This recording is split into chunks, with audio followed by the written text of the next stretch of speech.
Ever get that feeling there's, more to existence than just what we see and touch? hmm Like maybe our everyday experience is just one tiny slice of a much bigger reality. Yeah, I think a lot of people wonder about that. Okay, so let's unpack this because today we're taking a really fascinating look at a kind of map of reality laid out in Buddhist cosmology, the 31 realms of existence. Right. And it's important to say up front, these aren't like different planets you can just hop on a spaceship to visit. Exactly. Think of them more as different states of being, maybe levels of experience, all shaped by our actions and intentions, what Buddhism calls karma. That's a really key point. As our source material explains it, these realms aren't physical destinations in the usual sense. They represent different qualities of experience. Ranging from really intense suffering all the way to profound peace. Precisely. And it all unfolds within this cycle of birth and death. That's called samsara. Okay. And this deep dive, it's designed to give you a clear and hopefully engaging understanding. We're going to try and break down this seemingly huge system into its main parts. Focusing on what's most interesting and significant. Right? Yeah. Our source neatly groups these 31 realms into 3 main categories, which honestly gives us a fantastic framework to work with. It does. We have the Kamadotu, which is the realm of sensual desire. Okay. And the Rupahotu, the realm of form. And finally, the Arupatotu, which is the formless realm. Got it. So our mission today is to pull out the most important bits, the most intriguing aspects of these categories and the realms inside them. Yeah, aiming for a concise but, insightful overview of this fascinating way of looking at the universe of experience. Perfect. So let's jump straight into the first category, the Kamadotu, the sensual realm. Just like the name suggests, yeah. And this is where beings experience really strong sensual pleasures, but also, intense pain and a whole spectrum of emotions. Our source says there are 11 realms in total here. And it's helpful, I think, to see these 11 as being divided into what we could maybe broadly call less pleasant and more pleasant destinations. Okay. Although it's probably more accurate to say they arise from unwholesome karma, negative actions, negative intentions, and wholesome karma, the positive ones. Right. Makes sense. Let's start with the less pleasant ones then, those born from unwholesome karma. First up are the hell realms, or Niraya. Niraya, yeah. Now, when we hear hell, we often picture fire and torture and, well, that's pretty much what our source described, extreme suffering. And it's directly resulting from really negative karma. That link is crucial. What's fascinating there is that direct link, cause and effect. These aren't random punishments, are they? No, not at all. They're the experienced consequences of harmful actions, manifesting as intense suffering. It really makes you think about the power of our actions, doesn't it? It really does. Then we move on to the animal realm, Tirachanioni. Here, the focus seems to shift to this pervasive feeling of fear and just the constant struggle to survive. Yeah, and our source highlights a key point here. In this state, there's generally very little opportunity for, spiritual practice or any kind of deep learning. Right. When your main focus is finding food, shelter, avoiding being eaten. Exactly. Cultivating wisdom and compassion becomes incredibly difficult then. It shows how our immediate circumstances can really impact our ability to grow. Definitely. Okay, next, we encounter the hungry ghosts, or Pitta. The Pitta realm. This realm paints a really vivid picture, doesn't it? Constant hunger and thirst, this insatiable craving that can never be satisfied. And the root cause, according to the source, is greed and really strong attachment in previous lives. That image of the hungry ghost is such a powerful metaphor for that suffering that comes from unchecked desire and clinging. It is. Think about those persistent cravings we all experience sometimes, but then magnified to an almost unbearable degree. That's the essence of this state. It highlights the suffering inherent in always wanting more. Finally, in these less pleasant destinations of the sensual realm, we have the Azura realm. The realm of the fighting spirits. Yeah, these beings are characterized by intense jealousy and anger. It leads to constant conflict, constant unhappiness. They're always battling, always feeling dissatisfied. Their internal state, that agitation and resentment, it just prevents them from experiencing any real peace or contentment, no matter what their external situation might be like. Really underscores how our inner state shapes our experience of reality. Absolutely. Okay, so that covers the less than ideal spots in the sensual realm. Let's move on to the more pleasant destinations, the realms arising from wholesome karma. Good idea. First and foremost, there's the human realm, Manusa, that's us. Our realm, yes. And get this, our source emphasizes its unique position. It's a mix, right? Both happiness and suffering. A real mix, yeah. And crucially, it's considered the best place to learn and practice Dhamma, the teachings. That's us right now, with this potential for incredible growth. This is such a vital point. That very balance of pleasure and pain in the human realm, that tension, it's often what motivates us to seek something beyond just, fleeting happiness. Facing challenges helps us develop wisdom and compassion. Often, yes. That's where the growth happens. Absolutely. And then we have the Deva realms, the heavenly abodes. The heavens. Our source tells us life here is characterized by really long lifespans, immense happiness, beautiful surroundings. Sounds pretty great, right? It does sound appealing, definitely. But there's a catch. Even these beings aren't immune to impermanence. There's still the possibility of falling back into lower realms because of craving. Precisely. While the Deva realms offer these extended periods of bliss, they are still within samsara, that ongoing cycle. The pleasures experienced there can even become a form of attachment. Which hinders the goal of liberation. Exactly. It's still conditioned existence. Okay. Our source then briefly lists the 6 Deva realms, the realm of the 4 great kings, Tabatisa, Yama heaven. Then to citta heaven, which is fascinating. As you said, future Buddhas often reside there before their final birth. Right. Then the Manarati and Parinamita Vasavati. We won't go into loads of detail on each one individually now. No, the main point is the shared characteristic. Yeah, the key thing to understand is that even these incredibly blissful states are still temporary. They're driven by positive karma, but it's still karma that binds you to the cycle. And what's interesting is this subtle hierarchy even within the sensual realm. It shows how even positive actions lead to different degrees of pleasant experience.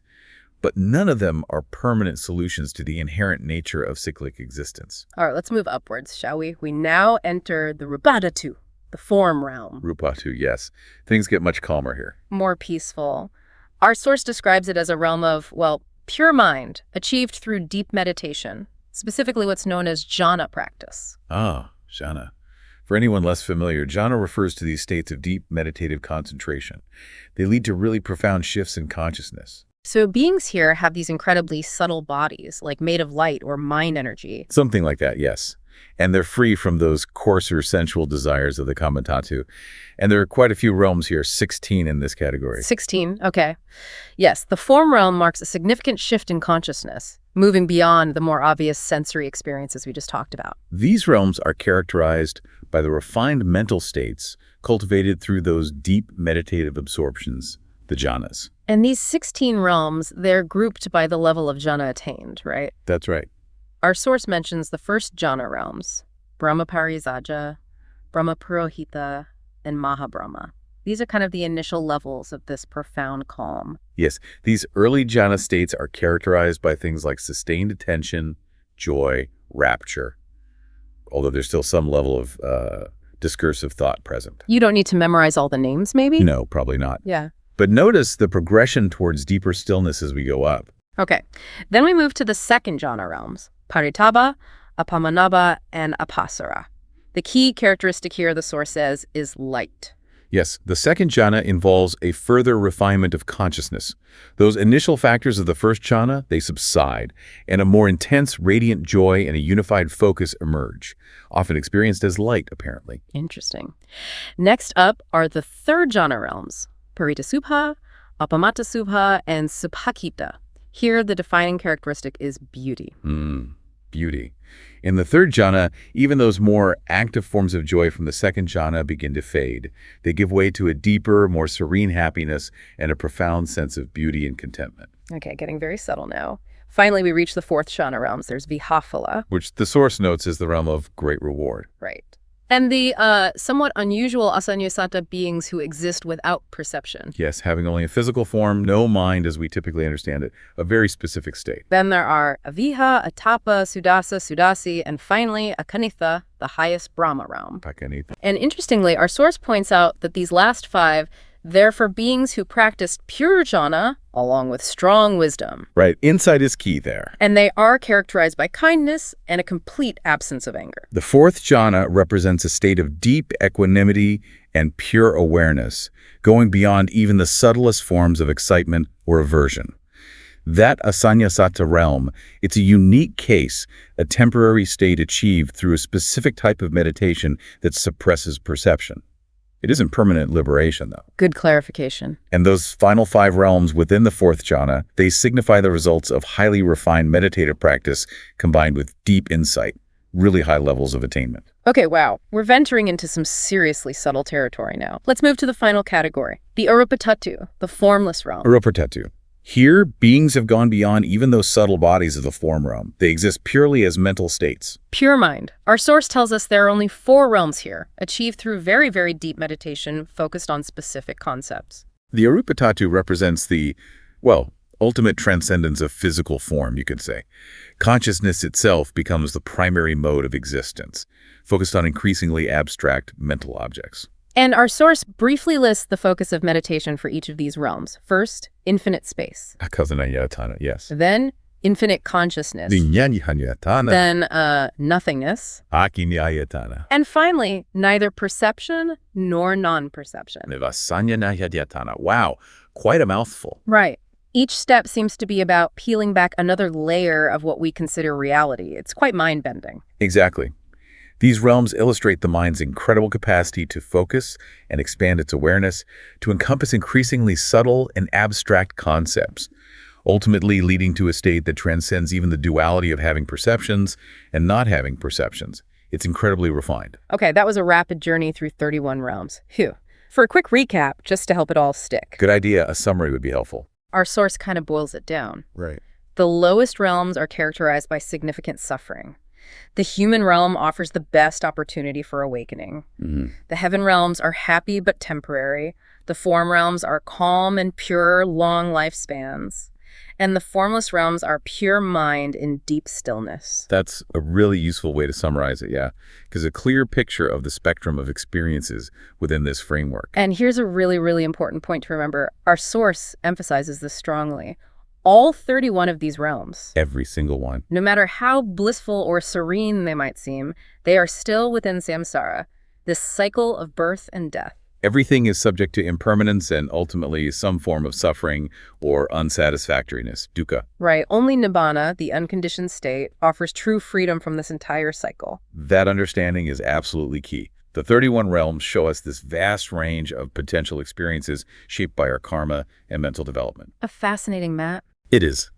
But they also highlight the fundamental Buddhist teaching of impermanence and the ultimate goal of moving beyond this entire cycle of conditioned existence altogether. So, to bring it all together, this deep dive into the 31 realms gives us this incredible map of potential existences, all intricately connected to our actions, our intentions, our mental development, all within this ongoing cycle of samsara. It really makes you consider the significance of our current existence here in the human realm, doesn't it? It really does.